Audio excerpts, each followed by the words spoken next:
criou o céu, a terra, as estrelas e o mar. E Deus fez o homem e deu a ele a fé, a esperança para se reencontrar nos momentos mais difíceis.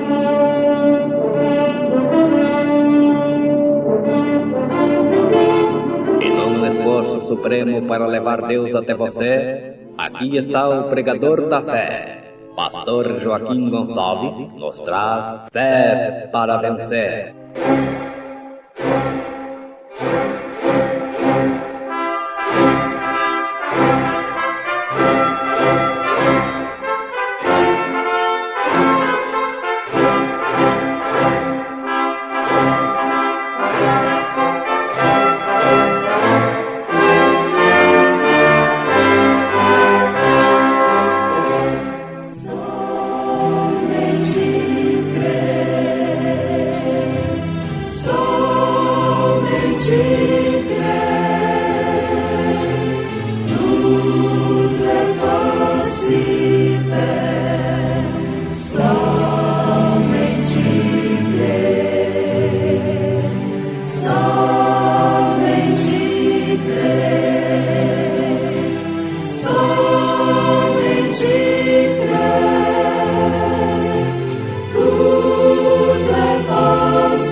A mente espiritual pode olhar para o Egito e ver aquela perseguição aumentar.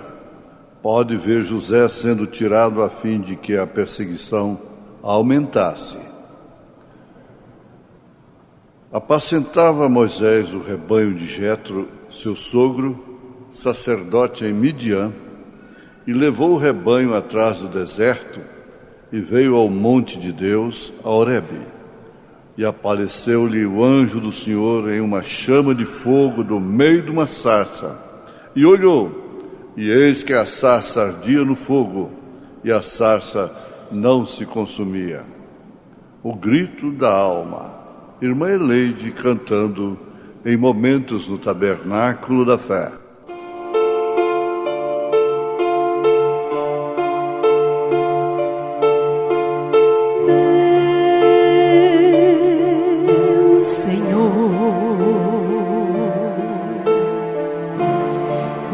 Abatida está minha alma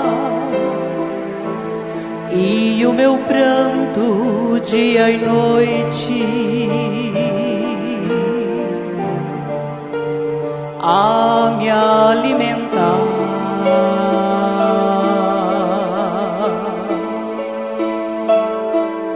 A angústia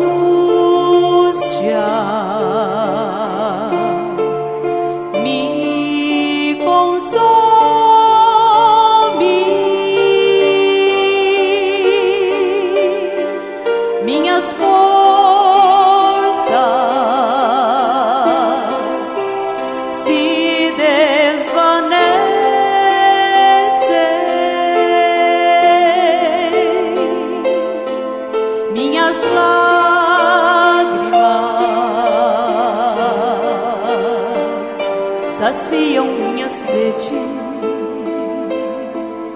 Senhor, dá-te pressa em me socorrer.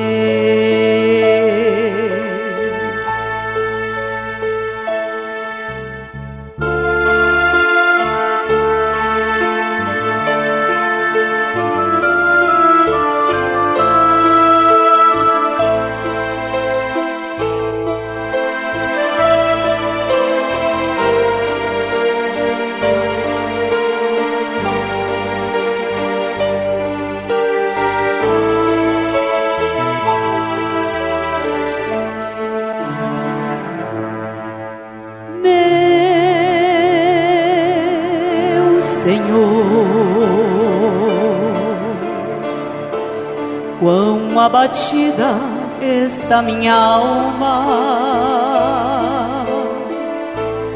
e o meu pranto dia e noite a me alimentar.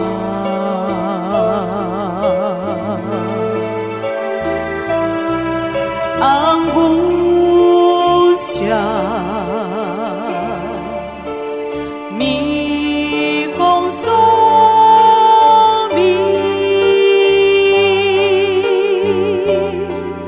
minhas forças se desvanecem,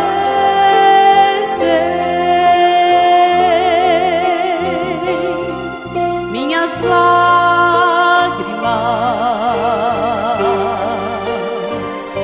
saciam minha sede, Senhor, dá-te pressa em me socorrer.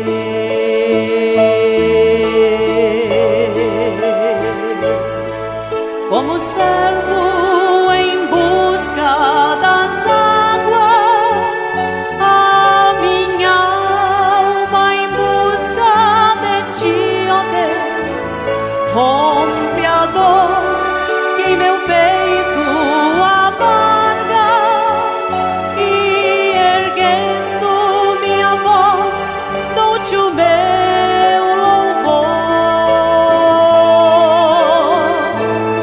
Então sinto tua brisa me envolver, e logo tudo a se acalmar,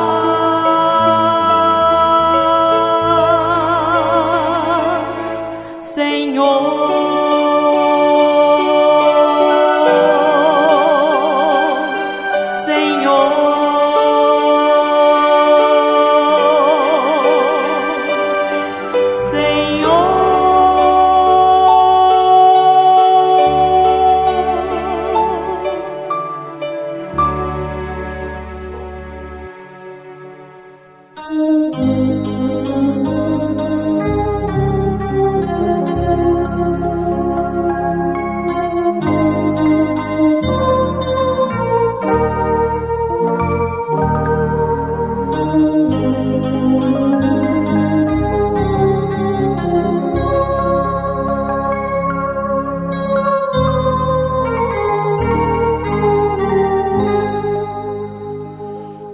A mente espiritual pode olhar para o Egito e ver aquela perseguição aumentar.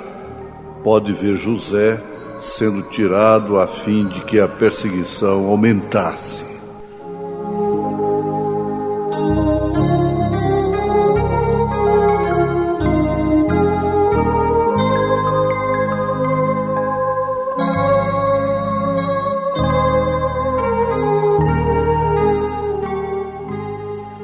Ouvintes, se prestarmos bem atenção numa citação desta de abertura, já temos uma grande mensagem. A mente espiritual. Isso distingue mentes naturais, carnais e espirituais. Sem dúvida alguma, pessoas se distinguem por talentos, por dons, por capacidade, por aparências, por espíritos, por conduta. Afinal, pessoas se distinguem. E isso começou lá no Éden. Abel se distinguia de Caim. Caim se distinguia de Abel. Tudo tendo como procedência a semente. Se negarmos que há semente no homem, nós negamos a fé, negamos a Bíblia Sagrada, negamos a Deus, negamos a verdade. as sementes, inclusive muito bem ventiladas, destacadas pelo próprio Senhor Jesus Cristo. Então, nós vemos aqui, nesse destaque,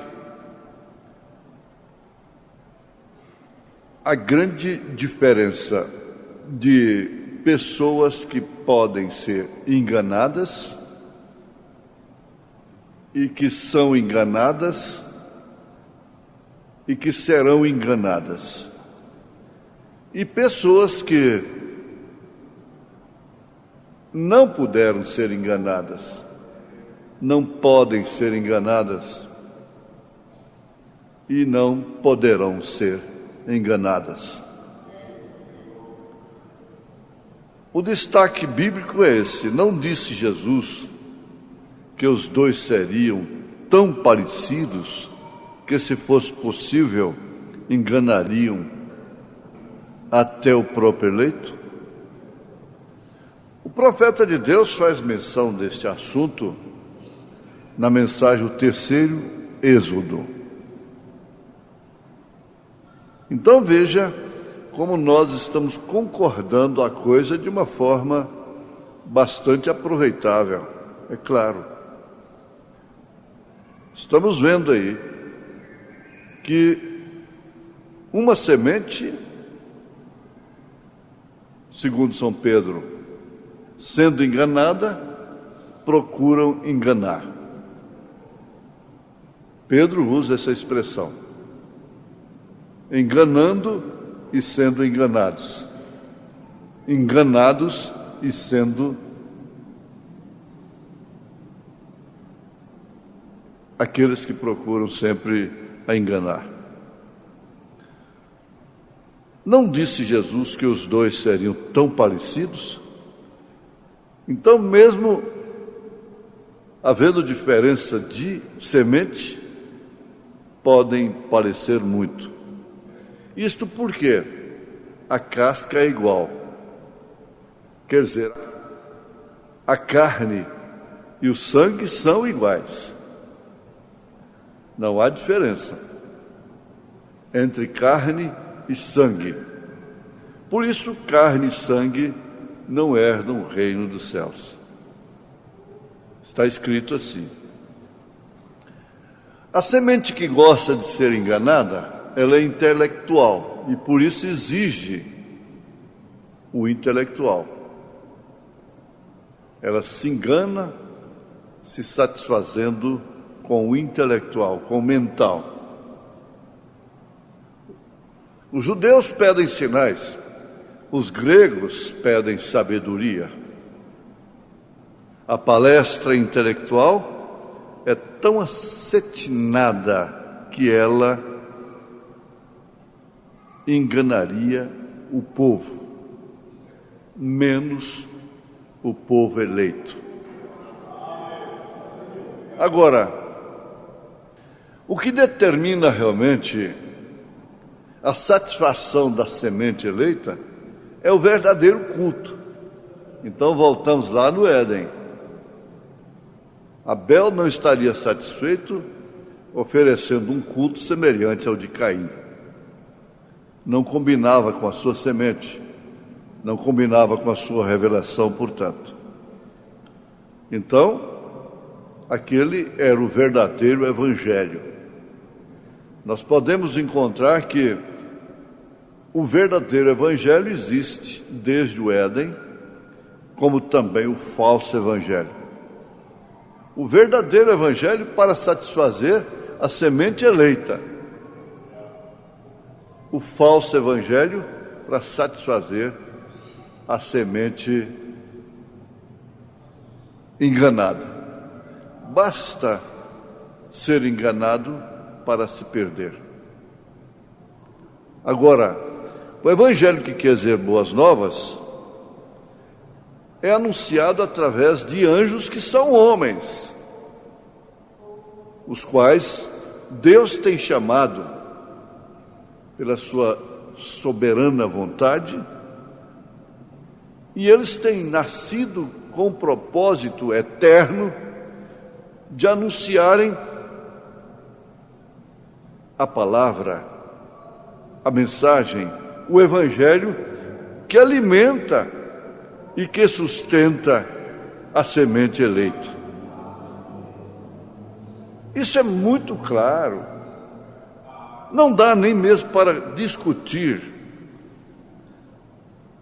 O homem pode segurar, portanto, uma vez convocado por Deus, pela sua soberana vontade, essa palavra de tal forma que ele quase que poderia fazer qualquer pessoa que seja eleita encontrar-se com o seu Deus.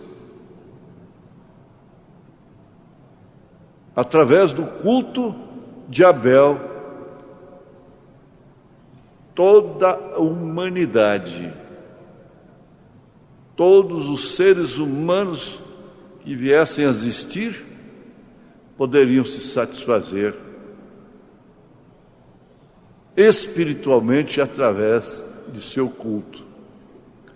O culto de Abel foi o culto de Moisés, foi o culto de Noé, foi o culto de Josué, foi o culto de Davi, foi o culto de Jesus Cristo. Jesus autenticou o culto de Abel lá no Calvário. Aquele cordeiro que Abel colocou lá no altar estava falando lá daquilo, lá no Calvário.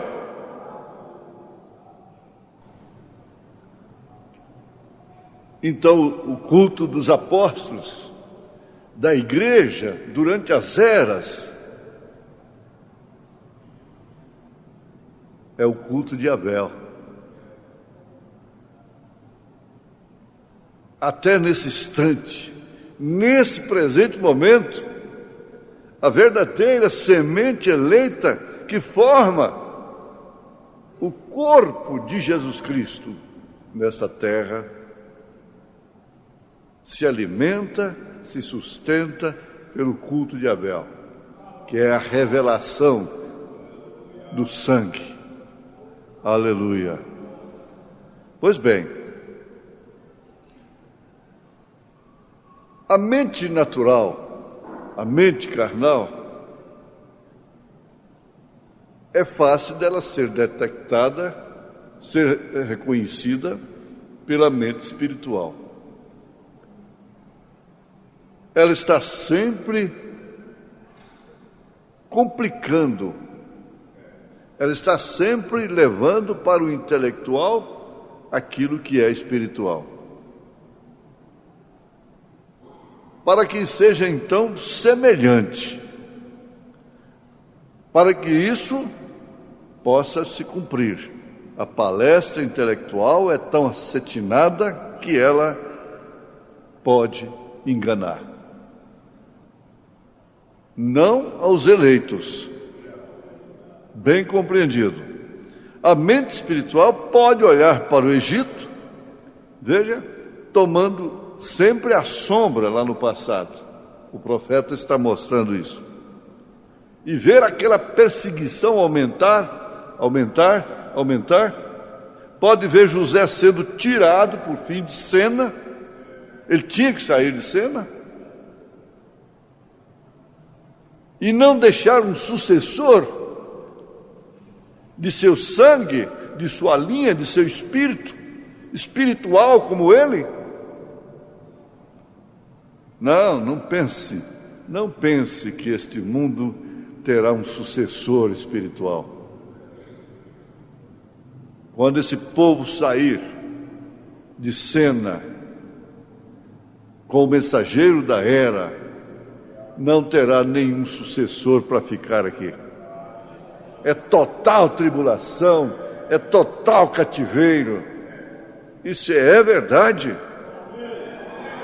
Então somente a mente espiritual pode ver José sendo tirado de cena para que a perseguição aumentasse e para que aqueles filhos rebeldes de Israel pudessem cair em cativeiro. E você vê depois o que foi tirado de lá. A história bíblica e como também a ciência que estuda tudo isso dentro do campo evangélico mostra que foram mais de 2 milhões que saíram. Mas, na verdade, o Israel mesmo foram apenas 2. 2 apenas. Que foram Josué e Caleb. É bom ver isso, porque se você ver isso com mente espiritual, você vê agora este mundo com explosão demográfica, superpovoado, e você, entre a minoria relativa a de Noé, quando entrou com apenas formando 8 pessoas na arca. E você é um dos 8. Você é um dos 2. Pela lei da relatividade, você está naquele quadro.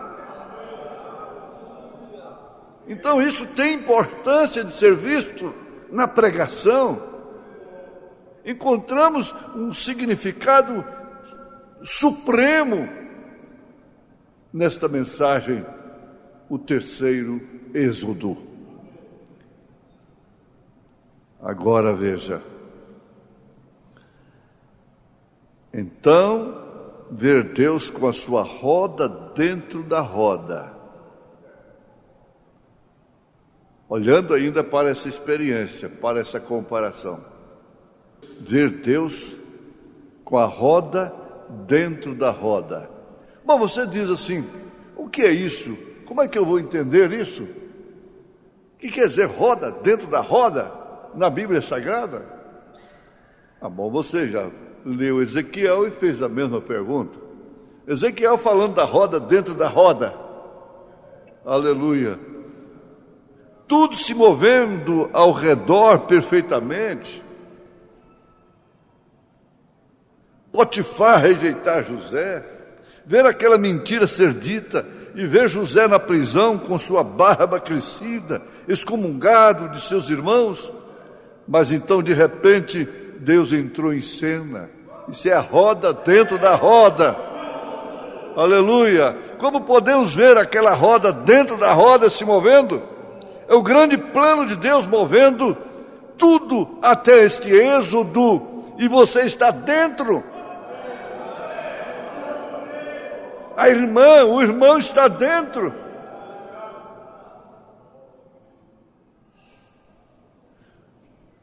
Não há prazer maior na mensagem, não há prazer maior num sermão, numa genuína pregação, a não ser endereçar verdades àqueles que nos ouvem. Verdades que encorajam, que levam a se levantar, se encontrar dentro da roda, na linguagem do profeta Ezequiel. Essa roda rodando dentro da roda é um quadro perfeito. A mecânica sabe disto. Em nome de Jesus Cristo, Deus nos abençoe. Deus nos abençoe, em nome de Jesus Cristo. Amém.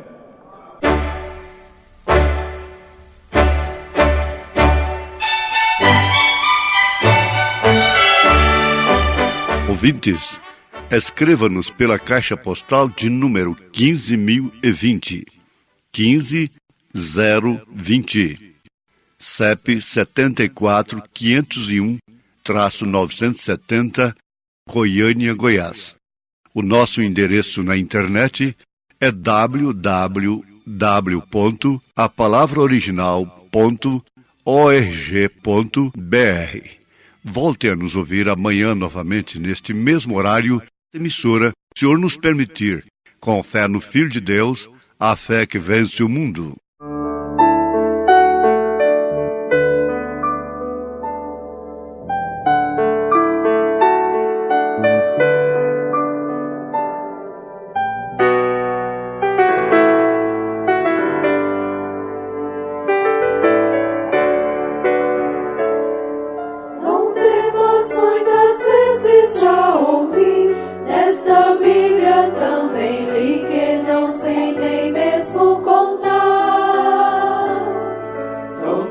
temas, porque eu estou contigo para livrar-te do inimigo que te quer se andar. Eu ouço esta voz constantemente que me deixa tão contente e prossigo a caminhar. Não temas, nunca ficarás sozinho nos perigos do caminho, sempre hei de te ajudar.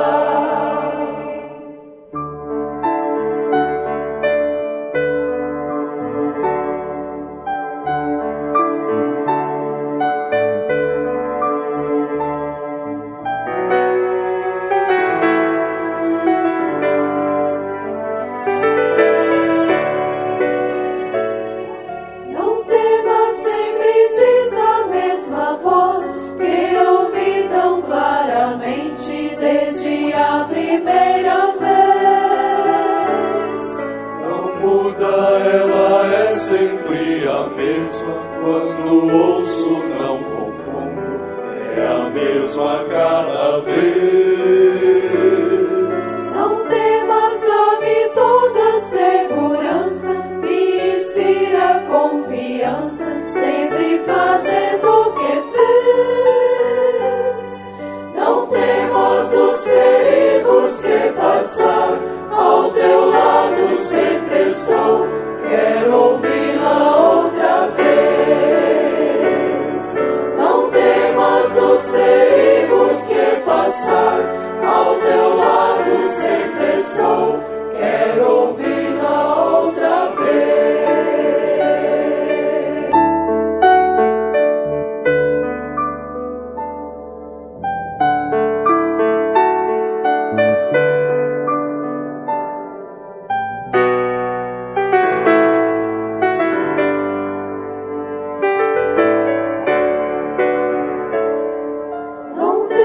Muitas vezes já ouvi, nesta Bíblia também li, que não sei nem mesmo contar.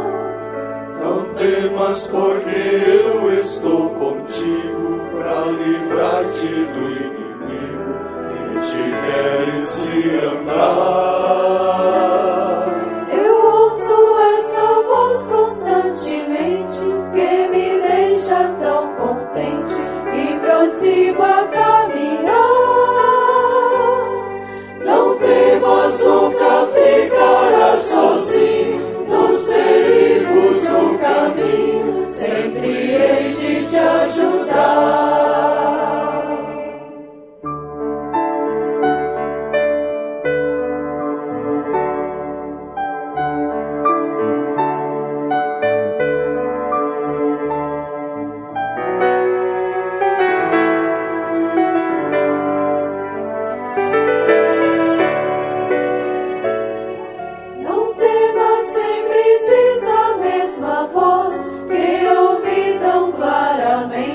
Desde a primeira vez. Não muda, ela é sempre a mesma. Quando ouço, não confundo, é a mesma cada vez. Não temas, dá-me toda segurança, me inspira confiança, sempre fazendo o que fez. Não temas os perigos que passar, ao teu lado sempre estou, quero ouvir